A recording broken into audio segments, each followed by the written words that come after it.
Нет войне! Нет войне! Нет войне. It means no to war. To utter those words in Russia today is an act of courage and defiance against an Orwellian regime that has outlawed the very use of the word war.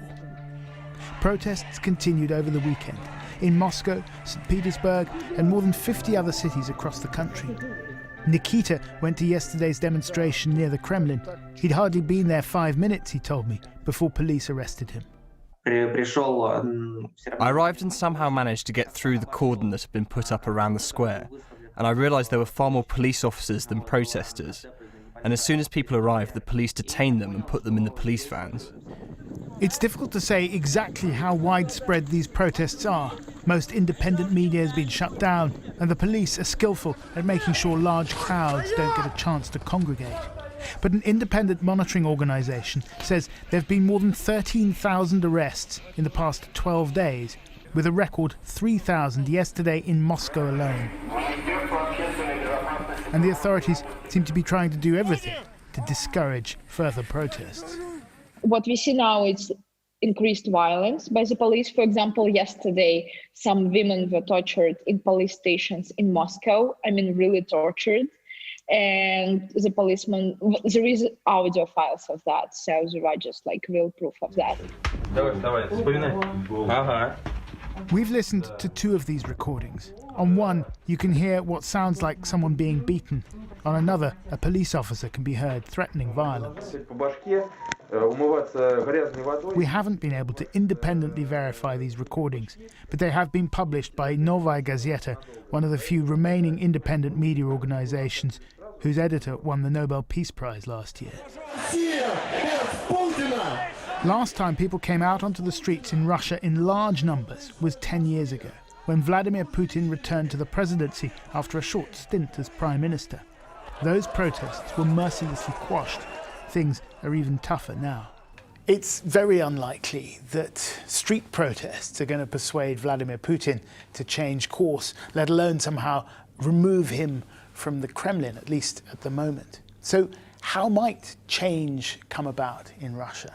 Well, it's often said that change happens from above, whether it be change of policy or some kind of palace coup. In other words, from those close to him in the Kremlin.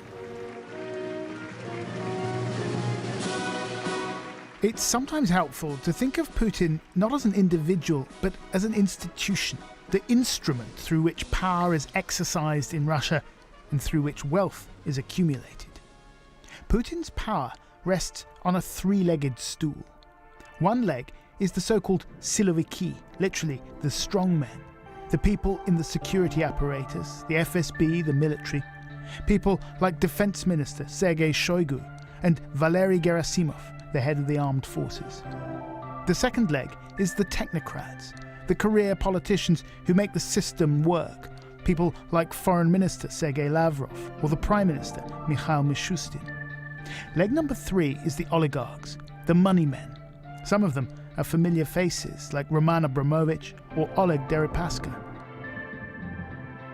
Mr. Deripaska today tweeted, "We need peace as soon as possible, as we have already passed the point of no return."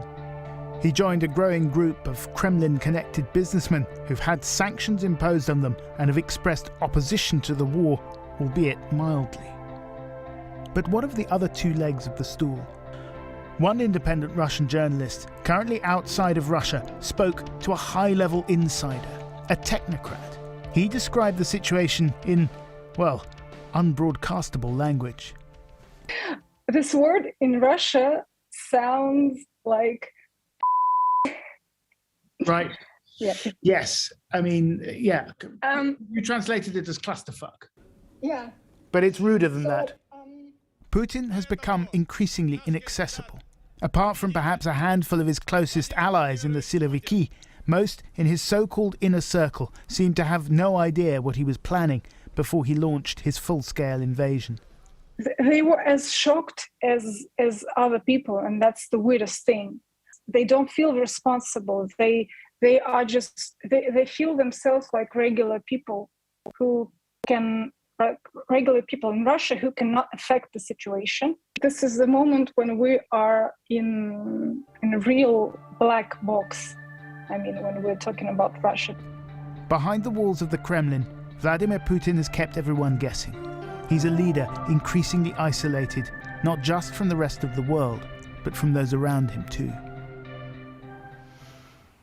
Our international editor, Gabriel Gatehouse, reporting there. Well, joining me now is Sir Tony Brenton, former British ambassador to Russia, and Vladimir Putin's former economic policy advisor, Andrei Illarionov.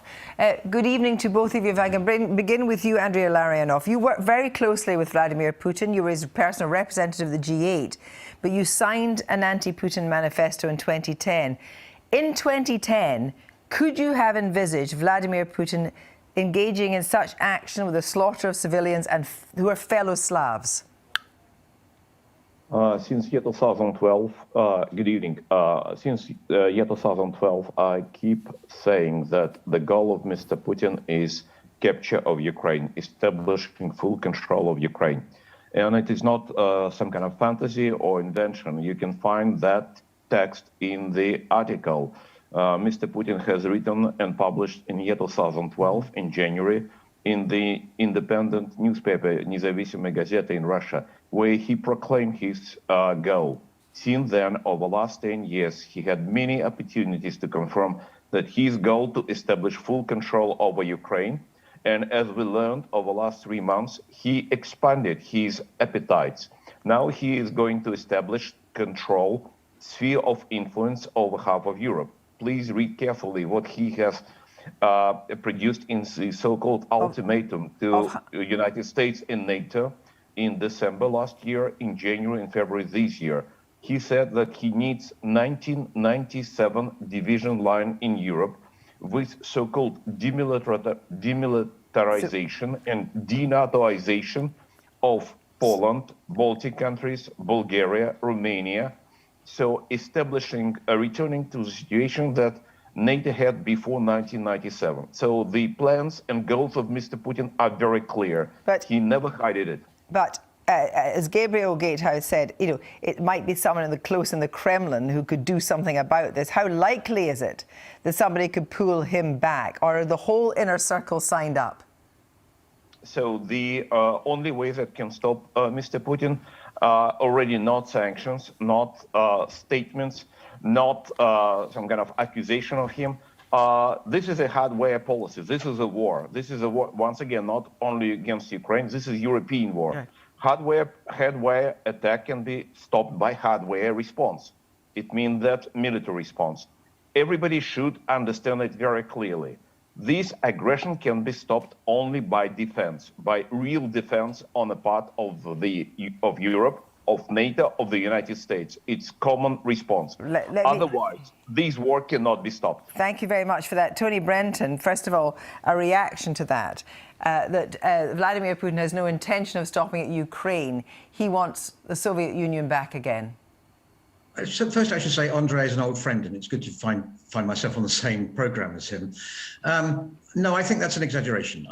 Vladimir Putin is certainly after Ukraine. He's obviously become obsessed with that subject over the period of his isolation during COVID and all of that. And he's going to be very difficult to reverse from the course that he's now taken. I don't think he has any very concrete plans to go beyond that, not least because the sort of countries that naturally fall within his gaze at that point, so places like the Baltic countries, are members of NATO. And if he went for them, he would find himself in a war with NATO. NATO spends about 10 times as much as Russia on... But Tony Brenton, let me just bring you onto the point which your friend is making here, that actually this was very obvious from 2012. And I wonder if you think that the way that NATO conducted the expansion was... That is certainly right. I think NATO, we the West, to some extent have brought this on ourselves. We never took seriously Russia's security concerns. And this goes back beyond Putin. This goes back to Yeltsin and to Gorbachev, each of whom said expansion of NATO is going to ruin the liberalization of Russia, is simply going to alienate the Siloviki in Russia, which is exactly what's happened. But that's not really the point now. The point now is that Putin has launched an aggressive war. And the only way of stopping him, and Andrei is right about this, there's nobody around him who's going to stop him. There are demonstrations in Russia, but they're not going to stop him either. They're relatively minor demonstrations by comparison with those 10 years ago. The only thing that's going to stop him is military defeat. So, what will his response be, do you think, to the Blinken proposal to give MiG jets from Poland to Ukraine and then backfill with American jets? Will that just intensify an air war? Yes, you will see that as escalation. And he's talked about the ultimate end of escalation, which is the use of nuclear weapons. That doesn't solve the problem. I think the point about what's going on now is that actually his war has the smell of failure over it.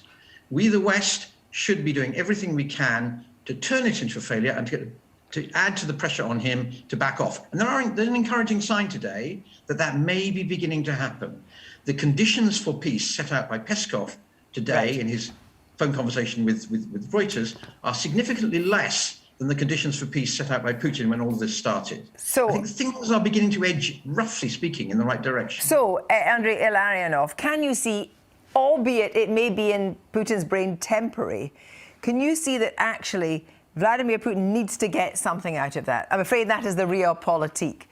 And what do you think, if he thought he was struggling militarily, would he settle for something? Would he settle for something in the east of Ukraine or not?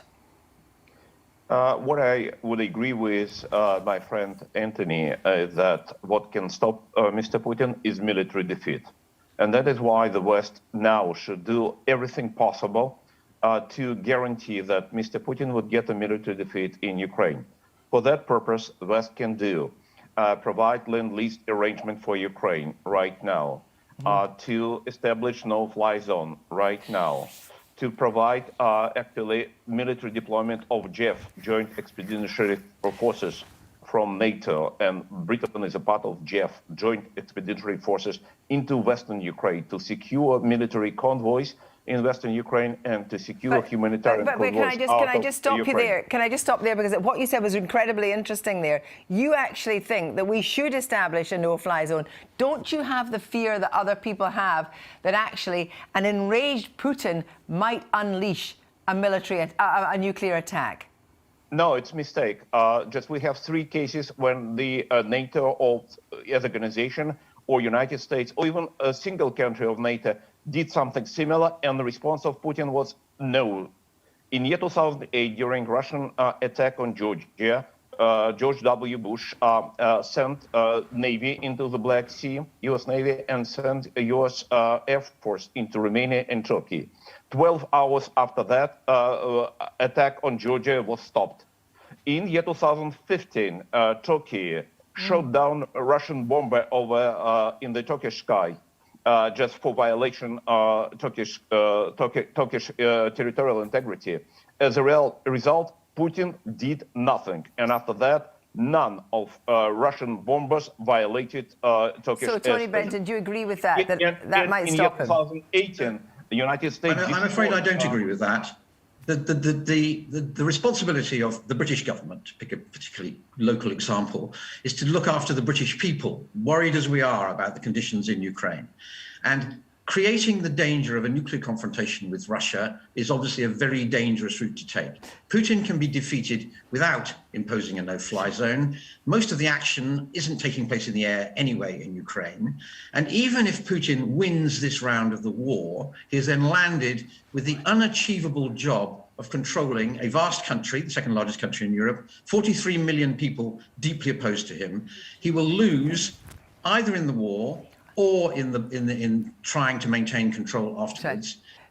Thank you both very, very much. It would be great to have you straight back on again. Thank you very much indeed.